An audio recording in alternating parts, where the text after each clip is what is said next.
ಇಂತಹ ಕರ್ಮ ಬಾಧೆಯನ್ನು ಕೊಡೋವಂಥದ್ದು ಯಾವುದಪ್ಪ? ಈ ಕುಜಗ್ರಹ ಅಂತ ಹೇಳ್ತಾರೆ.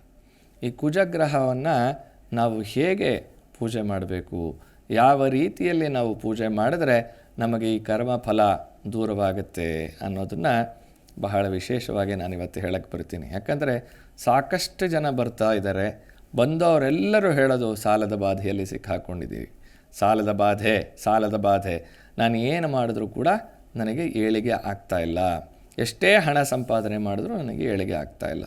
ಸುಮಾರು ಜನಗಳ ಪಟ್ಟಿ ಇದೇ ಬಂದಿದೆ. ಆ ಏಳಿಗೆ ಆಗೋದಕ್ಕೆ ಕಾರಣ ಏನು ಅನ್ನೋದನ್ನು ತಿಳಿಸೋದೇ ಇವತ್ತಿನ ಕಾರ್ಯಕ್ರಮ ಸಂಪೂರ್ಣವಾಗಿ ನೋಡಿ.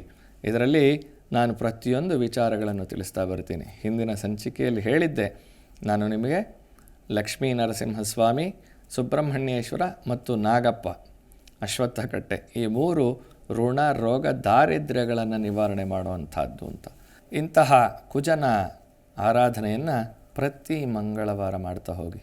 ಹೇಗೆ ನಮಗೆ ಯಾರಾದರೂ ವಿಪರೀತವಾದ ಬಾಧೆ ಕೊಡ್ತಾ ಇದ್ದಾರೆ ಅಂದರೆ ಅವರನ್ನು ನಾವು ಶಾಂತಿ ಮಾಡೋಕ್ಕೆ ಉಪಯೋಗ ಮಾಡ್ತೀವಿ.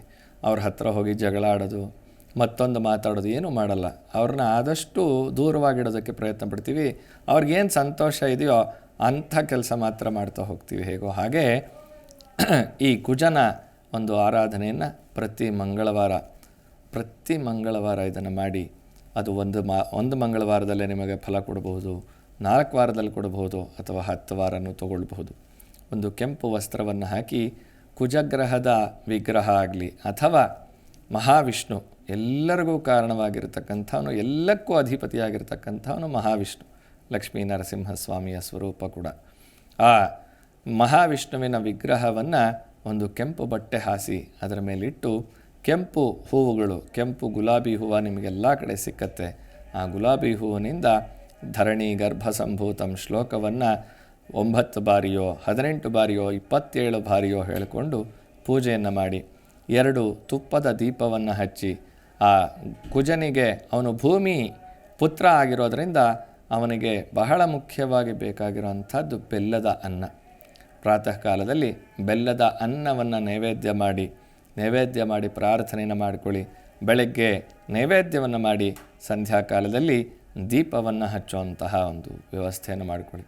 ಪ್ರತಿ ಮಂಗಳವಾರ ಇದನ್ನು ಮಾಡಿ. ಇದರ ಜೊತೆಯಲ್ಲಿ ನಿಮಗೆ ಅನುಕೂಲ ಇದ್ದರೆ ಲಕ್ಷ್ಮೀ ನರಸಿಂಹಸ್ವಾಮಿಯನ್ನು ದರ್ಶನ ಮಾಡ್ತಾ ಬನ್ನಿ. ಜಿ ಕನ್ನಡ ನ್ಯೂಸ್ ಈಗ ನಿಮ್ಮ ಮನೆಯಲ್ಲೇ ನೋಡಿ. ಎಲ್ಲ ಕೇಬಲ್ಗಳಲ್ಲಿ ಈಗ ಲಭ್ಯ. Sun Direct 292, Jio TV 1334, U digital 162, city cable 51, GTPL 17, Abhishek cables 821, rock line telecommunication 51, Shri Basaveshwara number 60, Vinayaka digital number 53, in digital number 896ರಲ್ಲಿ. ನಿಮ್ಮಿಸ್ತದ ಜಿ ಕನ್ನಡ ನ್ಯೂಸ್ ನೋಡಿ ಆನಂದಿಸಿ.